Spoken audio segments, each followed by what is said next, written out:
Olá, amigos, sejam bem-vindos. Estamos de volta para mais um estudo da lição da Escola Sabatina. Hoje é segunda-feira, dia 22 de julho. Nós estamos na quarta semana, na quarta lição deste trimestre. Estamos estudando o Evangelho de Marcos. Seja bem-vindo, Wellington. Obrigado, Estamos pastor. de novo aqui, hein? Vamos lá, vamos estudar a lição da Escola Sabatina. Maravilha, maravilhosa. Então, vamos fazer uma breve oração e vamos para o estudo da lição de hoje. Vamos orar. Querido Deus, que o Senhor possa abençoar esse momento de estudo da lição, que possamos abrir as mentes aqui, inspirados pelo Santo Espírito, para aprender a Tua Palavra nesta manhã. Só bênção que pedimos em nome de Jesus. Amém. Amém. Legal, obrigado, Wellington. Hoje, amigos, a interpretação de Jesus. Lembrando, o texto base é Marcos capítulo 4. Ontem, nós vimos os versos 1 a 9, Jesus contando a parábola do semeador. Amanhã nós vamos ver o objetivo das parábolas, mas hoje a explicação, a interpretação de Jesus. E vai aqui, Wellington, do verso 13 até o 20. É isso? 13 ao 20. Eu desafio você a olhar na sua Bíblia, a ler aí esse texto, para você entender aqui como que Jesus interpreta esta parábola. Ok, pastor. Então, como a lição já coloca, né, Jesus interpretou a parábola, nós vimos anteriormente que ele falou a história, ele contou a história para uma grande multidão. Uhum. Porém, depois um grupo menor, né, ali junto com os discípulos, né, perguntaram ali qual era o significado. Então, ele percebeu que eles não tinham entendido nada daquilo que ele havia contado, né? E, então, como nós vamos agora aqui estudar a interpretação, nada mais importante do que nós começarmos a entender os significados, né? Então, um ponto interessante é que Jesus começa a falar que o semeador ele lançou as sementes no solo, né? Agora, qual é o significado da semente? O que significa essa semente que ele lançou no solo? Muito bem. Antes de dizer qual que é a semente, o que significa a semente, veja essa questão que você mencionou na sua pergunta, velho. Um grupo menor.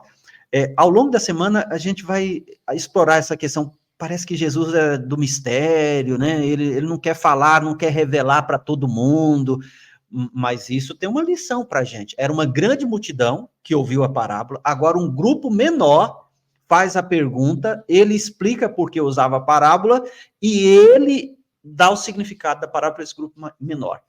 Isso tem algo para dizer para você e para mim. Não é que Jesus quer que o conhecimento do reino de Deus seja para poucas pessoas, mas tem que ter intimidade com ele. É um grupo íntimo.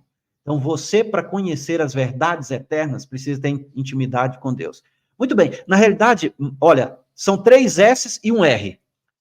Semeador, semente, solo, tudo com S, e, por fim, o resultado, a colheita. O que foi? A semente, Jesus mesmo diz aqui, o semeador semeia a palavra, verso 14. Então, a semente aqui, respondendo a sua pergunta, é a palavra. Hoje, a Bíblia, a mensagem, o evangelho, que chega no solo. Você não perguntou o que é o solo, mas o solo, então, são as pessoas, o coração, né? E o semeador? Quem seria o semeador? O pregador, em primeira instância, ou o próprio Cristo, que estava revelando aqui o evangelho, as boas novas de salvação. Sim, como diz lá em Tiago, né, a lição até aponta, né, Tiago 1:21, né, diz lá que deixando toda impureza e acúmulo de maldade, acolham com mansidão a palavra implantada em vocês, e a qual é poderosa para salvá-la. Então, nós podemos entender que Jesus é o grande semeador, que naquele momento começou, então, ali, a obra de lançar a semente, a palavra, no coração das pessoas, né, no solo.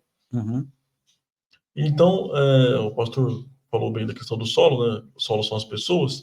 Agora, nós vimos que ele fala vários tipos de solos, né? E para nós possamos ter um entendimento completo, qual o significado de cada tipo de solo? Quais são esses grupos de pessoas representados nesses tipos de solos? Aqui no texto bíblico, Jesus diz o seguinte, veja aqui a partir do verso 16, nós lemos anteriormente, não, 15, desculpem, nós vimos anteriormente 14, agora olha que diz aqui Marcos 4:15, esses são os da beira do caminho, onde a palavra é semeada quando a ouvem. Logo Satanás vem e tira a palavra semeada neles. Então o solo, à beira do caminho, são esses, A palavra vem, mas logo o inimigo vem e tira a palavra semeada. Escutam, dá um pouquinho de atenção, mas já logo esquecem a palavra. No verso 16, e esses são semeados em solo rochoso.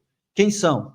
São aqueles que, ouvindo a palavra, recebem com alegria, mas eles não têm raiz em si mesmos, tendo de pouca duração. Quando chega a angústia, a perseguição por causa da palavra, logo se escandalizam. Os outros, o semeado entre os espinhos, são os que ouvem a palavra, mas as preocupações deste mundo, a fascinação das riquezas e as ambições aparecem e sufocam a palavra, e ela fica infrutífera. E, por fim, aqueles que ouvem a palavra e a recebem, representam esse solo frutífero, né, que dá frutos a 30, 60 e a 100 por um. Muito interessante, né, pastor? Agora, nós vemos aí, né, são 3 solos infrutíferos, né, e um solo frutífero, né? Uhum. E a gente tem que sempre refletir, né, em qual tipo de solo nós estamos encaixando, como está sendo o nosso solo, né, e também como devemos mudar essa realidade, caso o nosso solo for infrutífero. Né? Eu creio, Hélio, que cada um lendo essa parábola e a explicação que Jesus dá para ela, cabe a gente pensar assim, e eu? Onde que eu sou? Eu sou da beira do caminho? Eu sou o solo rochoso? Eu sou o solo que está cheio de espinhos? Ou a palavra tem frutificado na minha vida? Eu acho que o mais importante que é avaliando e projetando os outros é cada um pensar em si mesmo. Fazer uma introspecção. Né? Porque, de alguma forma, a palavra chegou no seu coração. Então, eu gostaria de encerrar aqui o nosso estudo de hoje dando esse desafio. Como tem sido a produção do reino de Deus na sua vida?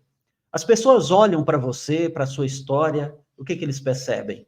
Frutos dignos, frutos que indicam que você é do reino celestial, ou são poucos frutos? Cada um, de per si, pense e responda essa pergunta. Obrigado, Hélio, pela participação, obrigado a você que está aqui conosco e nós convidamos para nos acompanhar no próximo estudo. Que Deus abençoe a todos.